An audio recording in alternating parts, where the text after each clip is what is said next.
नर्मदे हर जुनून में आप सबका स्वागत है। वो शाहरुख खान का डायलॉग है ना, अगर किसी चीज को दिल से चाहो तो पूरी कायनात उसे तुमसे मिलाने की कोशिश में लग जाती है। सेम ऐसा ही कुछ मेरे साथ भी हुआ। मैं मैया को बहुत बार ढूंढ रही थी कि मुझे जब मैया के पास जाना होता है, मुझे एमपी या गुजरात जाना होता है, मैं सोच रही थी कि कहीं मुंबई में ऐसा कोई हमें मंदिर मिल जाए जहाँ पे मैं अपनी पूजा कर सकूं, साधना कर सकूं मैया की। और बस ऐसा ही कुछ हुआ। ऐसा कुछ संयोग बना कि मुझे मुंबई में ही एक स्थान है बदलापुर, वहाँ पे मुझे एक आश्रम मिला। किसी ने बताया वहाँ एक आश्रम है, वहाँ एक मौनी बाबा रहते हैं और वो एक आश्रम चलाते हैं और वो वहाँ नर्मदा मैया की पूजा करते। बस फिर क्या था, मैंने उठाया अपना बैग, एक मेरी सहेली को साथ में लिया और हम निकल पड़े बदलापुर के लिए। वहाँ से मैंने लाइव भी रखा था, अगर आपने नहीं देखा होगा तो आप जरूर देखिएगा। तो वो आश्रम में ऐसे दिन पहुंची जिस दिन पूर्णिमा थी। हर पूर्णिमा को वहाँ पे 300-350 कन्याओं को भोजन, भजन, भेंट वस्तु और उनकी आरती की जाती है। तो ऐसे शुभ दिन पे अब मैं वहाँ पहुंची थी, तो वहाँ का जो सुपर डुपर एक्सपीरियंस था ना, वो मैं आपके साथ शेयर करती हूँ। और आप देखिए वो आश्रम कहाँ है, क्या है और कैसे पहुंचा जाता है। और वो आश्रम में एक खास बात आपको ये बता दूं कि जब मैं वहाँ पहुंची और जब बाबा से मिली और वहाँ का जो एटमॉस्फेयर देखा, इससे मैं इतनी खुश हो गई कि मुझे ऐसा लगा कि मैं बाबा से कुछ पूछूं कि बाबा यहाँ कब आ सकती हूँ सेवा के लिए। उसके पहले ही मौनी बाबा ने, उनके पास एक स्लेट रहती है, स्लेट पे लिख के मुझे कहा कि 25 तारीख को आपको कहीं जाना नहीं है, आपको यहीं पे आना है। और मैं सोच ही रही थी 25 तारीख को मैं जबलपुर या कहीं ऐसी जगह जाऊँ जहाँ में नर्मदा जयंती है 25 तारीख को, तो मैं वहाँ जाऊँ और वहाँ जाके मैया को चुनरी चढ़ाऊं। बस वहाँ मैया ने मेरी बात सुन ली और वो बाबा जी ने मुझे आमंत्रण दिया कि आप 25 को हमारे यहाँ पे जरूर आइएगा। बस ये सुनने के बाद मैंने सारे प्रोग्राम कैंसिल कर दिए और 25 को मैं वहाँ सुबह जाने वाली हूँ, जब है नर्मदा जयंती। और उस दिन वहाँ पे मैया की मूर्ति की स्थापना होने वाली है, तो वहाँ से मैं लाइव करने वाली हूँ। तो आप जरूर जुड़िएगा 25 तारीख को सुबह 10 बजे। तो चलिए मैं आपको पहले दिखा देती हूँ आश्रम कहाँ है, क्या है, कैसे पहुँचा जाता है वहाँ पे। नर्मदे हर।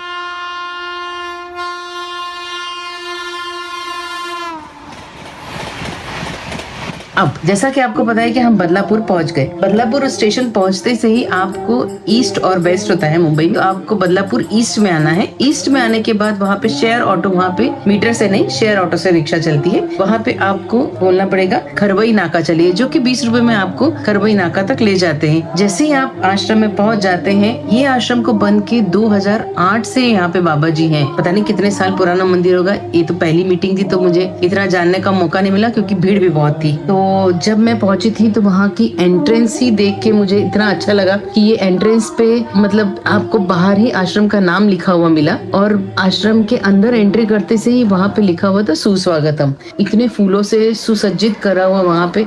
सबसे पहले तो मुझे क्या दिखा, वहाँ पे एक तुलसी वृंदावन दिखा और उसमें एक अच्छी बात ये दिखी कि तुलसी माता को भोजन अर्पण किया था और फूलों से इतना सुंदर डेकोरेशन किया गया था। वहाँ पे झरोखे टाइप बनाया था। वहाँ पे जब आप पहुंचे तो जो उसका एटमॉस्फेयर है वो इतना भजनों से लीन था। वहाँ सारे बच्चे बैठे हुए थे भजन में गाते हुए और वहाँ पे एक छोटी सी कन्या है, वो अपने भाई के साथ तबला और पेटी के साथ वो अपना अच्छे से भजन गा रही थी।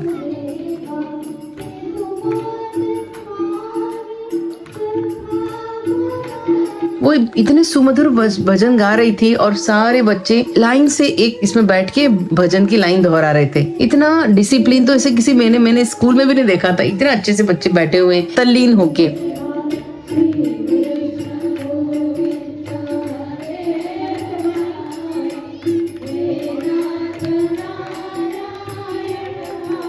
थोड़ी देर के बाद जब वो भजन पूरे हो गए, भजन कंप्लीट हो गए, तो वहाँ पे उन्होंने सबको लाइन में बिठा के भोजन प्रसादी के लिए बुलाया। एक बात मुझे बहुत अच्छी लगी कि बच्चों को एक छोटे एक प्लास्टिक दे दिए थे कि आपको जो भेंट वस्तु मिलने वाली है वो भेंट वस्तु आप कहीं इधर उधर न डालें, आप आपके ही एक कैन में डालिए। आपको एक प्लास्टिक दे दिया था। वो होने के बाद उसमें बच्चों को नीचे बिठाया था और आप लकीली मैं उस दिन पूर्णिमा था, तो पूर्णिमा के दिन गई थी तो इतना क्राउड से भरा हुआ था। जब मैं अंदर गई थी तो मुझे ऐसा लगा कि यहाँ पे मुझे किसी से कुछ पूछना पड़ेगा कि कौन है यहाँ पे, क्या है। तो अचानक जब वो बात हुई तो वहाँ देखा एक बाबा बैठे हुए हैं, सब सफेद वस्त्र में पूरे बाल ढके हुए और इतने शालीनता से भजन में लीन होके झांझ बजाते हुए, और जैसे ही उनका हाथ फ्री होता है तो वो अपनी मालाएं जपते हैं। तो इतना जब तल्लीनता से वो बाबा जी बैठे हुए थे तो उनको देख के मुझे ऐसा लगा कि ये कुछ अलग व्यक्तिमत्व दिख रहा है। तो मुझे लगा शायद ये यहाँ के रख रखाव करने वाले होंगे। बाद में पता चला कि ये तो बाबा जी हैं, यही देखते हैं, ये रहते हैं यहीं पे विराजमान है, और इन्होंने लास्ट 35 ईयर्स से मौन में है, ये बात नहीं करते हैं। फिर जब उनसे मुलाकात हुई, उनसे बात हुई, उनसे कहा कि यहाँ पे मैं सेवा देना चाहती हूँ, यहाँ पे मैया के दर्शन करना चाहती हूँ, तो मुझे कुछ कहने की जरूरत ही नहीं पड़ी। उसके पहले उन्होंने कह दिया अपनी स्लेट पे लिख के कि आपको 25 तारीख को नर्मदा जयंती है, उस दिन आपको यहाँ पे आना है। और मेरे सारे जो मैंने प्री प्लान करके रखे थे ना, वो सब एक मिनट में धरातल हो गए, और मुझे अभी 25 तारीख को नर्मदा जयंती को जाना है। लगे हाँ, तो मैंने उनको पूछ लिया, बाबा जी मेरा मैया का एक चैनल है, क्या मैं वहाँ पे लाइव कर सकती हूँ? वो बोले आपको जो करना है करो, मैया के लिए मैं सब कुछ रेडी हूँ। और फिर मैंने वैसे उनसे परमिशन ले ली। तो आप 25 तारीख को नर्मदा जयंती आ रही, 25 जनवरी को, तो आप सब लोग लाइव में मेरे साथ जरूर जुड़ना। हम शायद 10 बजे, मुझे अभी निमंत्रण आया नहीं है वहाँ से, पत्रिका जो निमंत्रण पत्रिका आएगी तो भी हार्डली मैं आपको 2 दिन पहले उसका भेज दूंगी कि आपको लाइव में कब जुड़ना है। आप देखिए, वो उसकी खासियत बात ऐसी है कि 4 फुट मैया की पीतल की मूर्ति उन्होंने बनवाई है, स्पेशल बनवाई है, और उसकी वहाँ पे स्थापना होने वाली है। इतने शुभ दिन पे मैं वहाँ पे रहने वाली हूँ, तो मुझे बहुत अच्छा लगा। अच्छा, ये तो हुई बाबा जी की बात जो वो अब स्लेट पे लिख के करते हैं। पर मैं देख रही थी वहाँ पे कि वहाँ पे ना सब शांति से बैठे हुए हैं और तल्लीनता से भजन कर रहे हैं। भजन होने के बाद बच्चों को बिठाया, सारे बच्चे वहाँ पे बैठे, सारे बच्चों के हाथ के जो अंगूठे होते हैं ना, वो अंगूठे को रख के धुलवाए, पैर के अंगूठे को, हाथ के अंगूठे को धुलवाया। दूसरी लेडी ने उनके हाथ को और पैर को एक नैपकिन से पोंछा, तीसरे ने उनके हाथ को एक गंध लगाया, चौथे ने उसको कुमकुम तिलक लगाया, और 5वीं ने आके उसे कुछ भेंट वस्तु दी, और फिर उनको भोजन प्रसादी के लिए। कितना अच्छा लगा मुझे। पहले भजन, फिर भेंट वस्तु, फिर भोजन, और फिर उनको प्रस्थान करने के लिए क्या। करीब 300 कन्याएं वहाँ पे भोजन के लिए थी। तो मन तो ऐसे ही प्रसन्न हो गया। फिर मैं जब देखा यहाँ पे ये है, तो इनका मंदिर कहाँ है देखने के लिए, तो मैं आपको दिखाती हूँ उनका मंदिर। और जब आप मंदिर में आते हैं तो ये देखिए, इतनी सुसज्जित फूलों से इतना सुसज्जित किया हुआ है एक जगह। कृष्ण, राम, दत्त गुरु, किसी भी भगवान से, हर विठ्ठल मूर्ति, सारे देवताओं से सुसज्जित फूल मालाएं अर्पण की हुई है। पूरी जगह पे मैया को सुशोभित किया गया है, साड़ी पहनाई गई है और फूलों से श्रृंगार किया गया है। और लाइट, अलग अलग तरह की लाइट, राधा कृष्ण की मूर्ति बहुत ही सुंदर। और जैसे ही मैं बाहर आई तो देखा राधे राधे भजन चल रहा था, और दोनों तरफ से भाई बहन मिलके इतनी सुंदर भजन अर्पण कर रहे थे, और सारे बच्चे तल्लीनता से चुपचाप थे। उसमें से एक लेडी थी जो बच्चों को डांट डांट के चुप भी करा रही थी। तो मुझे मेरे स्कूल की याद आ गई कि हम कैसे बच्चों को डांट के चुप, प्रिंसिपल देख रहे चुपचाप बैठे रहो, बच्चे नहीं मस्ती करेंगे तो कौन करेगा, बाल रूप है वो। और आप सुनिए भजन कितनी सुंदर तरीके से गा रही है।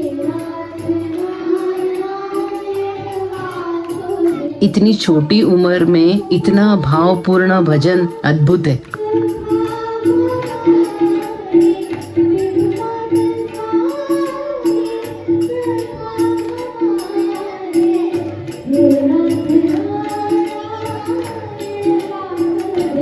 और मैंने लगे हाथों मौके पे चौका मारना जिसको बोलते हैं वो भी कर लिया। मैंने क्या किया, मैंने जब बाबा जी के वहाँ पे सब लोग, हम लोग मराठी में औक्षण बोलते हैं जिसको कि आप आरती उतारना कहते, तो मैंने वहाँ पे मैयाएं, सारी मैयाएं मिलके बाबा जी का औक्षण करते। तो मैंने भी वहाँ पे कुमकुम तिलक लगा के, उनको फूल चढ़ा के उनका औक्षण किया। और इस तरह से बाबा जी ने बहुत अच्छे से आशीर्वाद दिया। हमने बाबा के साथ फोटो निकाले, बाबा जी से बात की, लिख के उन्होंने स्पेशली कहा कि आप कहीं नहीं जा रही हो मैया, यहीं आ रही हो। तो मैं आपसे गुजारिश करूंगी कि अगर आप कभी बदलापुर साइड जाना चाहे, आप अगर मुंबई में रहते हैं या मुंबई के आसपास रहते हैं और आपको अगर जाने की इच्छा है तो जरूर आप बदलापुर जाइए। मौनी बाबा के आश्रम के नाम से ये फेमस है, बहुत साफ सुथरा है, स्वच्छ है। मुझे कोई अंदाज नहीं है कि यहाँ पे रहने की व्यवस्था है या नहीं, मैं अभी फर्स्ट टाइम ही गई थी। पर मुझे जब पता चला कि मुझे मुंबई में और मेरे आसपास यहाँ से हार्डली 1 घंटे के डिस्टेंस पे मुझे मैया का एक आश्रम है, तो मैंने सब कुछ छोड़ के सबसे पहले वहाँ पे जाके दर्शन लेना मिलना उचित समझा। तो मैं आशा करती हूँ कि आपको ये आश्रम अच्छा लगा, और अगर आप सच में मैया को कुछ भेंट देना चाहे या मिलना चाहे या दर्शन करना चाहे तो जरूर यहाँ पे पधारे। मैं उस दिन बहुत तृप्त हो गई और मैंने मेरी जो सहेली है रुचा मैया को साथ लेके गई थी। हम दोनों बहुत खुश थे। ये बाबा जी ने 35 सालों से बात नहीं की है, 35 सालों से बाबा जी मौन में है। तो जो मुझे ऐसा लगता है जब आप मौन में होते हैं तो आप में बहुत ज्यादा शक्ति रहती है, आप में बहुत ज्यादा क्षमता होती है। तो उनकी साधना को मैं यहीं से नतमस्तक करती हूँ। आशा करती हूँ कि आपको ये छोटा सा वीडियो बहुत पसंद आया होगा, और अगर चैनल पसंद आ रहा है तो आप उसको जरूर सब्सक्राइब कीजिए और लाइक, कमेंट और शेयर करना बिल्कुल भी ना भूलें। और इसी नोट पे कि लाइव में 25 जनवरी को आपके साथ जरूर जुड़ेंगे जब मूर्ति की स्थापना की जाएगी। तब तक के लिए